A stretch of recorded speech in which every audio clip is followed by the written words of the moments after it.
আসসালামু আলাইকুম। তো আপনাদের কাছে আমি অনেক দিন পরে আবারও ভিডিও দিচ্ছি।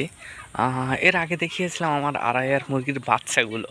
সেই বাচ্চাগুলি এখন অনেক বড় হয়ে গেছে আলহামদুলিল্লাহ। তো এরা এখন ডিম দিচ্ছে অলরেডি। তো আপাতত আমার কাছে বেশি নেই, 20টার মতো আড়াইয়ার রয়েছে। তার মধ্যে ডিম দিচ্ছে আর কিছু মোরগও রয়েছে। এবং এর পাশাপাশি ওগুলোকে আমি আপনাদেরকে দেখিয়েছিলাম অনেক বাচ্চা অবস্থায়, কিন্তু আজকে তারা ডিম দিচ্ছে। তো এর পাশাপাশি আপনাদেরকে একটা জিনিস দেখায়, আমি কিছু দেশি মুরগি পালন করেছিলাম। তার মধ্যে একটি মুরগি বসেছে ডিমে। তো সেই ডিম ফুটে মাশাআল্লাহ আজকে বাচ্চা দিয়েছে। একটা বাচ্চা দেখায়, আজকেই নতুন বাচ্চা উঠেছে, সবে কত কিউট দেখতেই পাচ্ছেন, পুরো ওর মায়ের মতো হয়েছে, কালো একদমই। আর আরও একটা ডিম দেখায় আপনাদেরকে। এই ডিমটা অলরেডি ফুটতে শুরু করেছে, দেখাতে পাচ্ছি না হয়তো ভালো করে।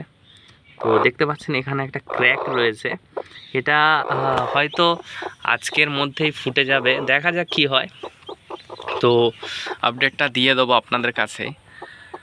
অনেক দিন পরেই আমি আজকে ভিডিও পোস্ট করছি, যেহেতু বাচ্চাটা উঠেছে পুরো ওর মায়ের মতো, অনেকটাই ভালো লাগছে। দেখতে পাচ্ছেন ও আবারও ঢুকে যাচ্ছে ওর মায়ের কোলের ভিতরে, আবারও চলে গেল ওর মায়ের কোলের ভিতরে। যেহেতু গরম আছে ওখানটায়, তো ওই জন্যই ওখানে থাকছে। তো এই সেটটা এখন এরকম হয়ে গেছে কিছুটা। আর আপনাদেরকে যখন দেখিয়েছিলাম এগুলো পুরো একদম ক্লিন ছিল। আর এখানে আমার মা কার্ড রেখে ভর্তি করে দিয়েছে। আর আমি যেহেতু বাচ্চা মুরগি উঠছে তার জন্য এটা করে রেখেছি। এখানে একটা বিছানার চাদর এবং ওপরে একটা কাগজ দিয়ে দিয়েছি, যাতে নোংরা করলে না বিছানার চাদরটাতে লাগে। তো এই হচ্ছে আজকের ভিডিও। আর এর পাশাপাশি আপনাদেরকে দেখাই আমি আড়াইয়ার মুরগির যে মোরগগুলো ছিল, বেশ কিছু মোরগ ছিল যেগুলো আমি বিক্রি করে দিয়েছি, ওর জন্যে কমে গেছে। এবারে চালানে বেশিরভাগই কি মোরগ এসেছিল, তার কারণে আমার মোরগ বেচে দেওয়ার ফলে মুরগি অনেকটাই কম হয়ে গেছে। আর দেখতেই পাচ্ছেন এই হলো আমার মুরগি, আপাতত এরা ডিম দিচ্ছে।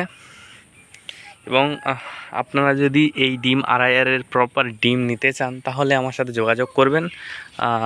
অবশ্যই আমি সব কিছু বলে দেবো, আপনারা কমেন্টে জানাবেন, আমি নিশ্চয়ই বলে দেওয়ার চেষ্টা করবো ইনশাআল্লাহ। তো আজকের জন্য এইটুকুই, দেখা হচ্ছে পরবর্তী কোনো ভিডিওতে।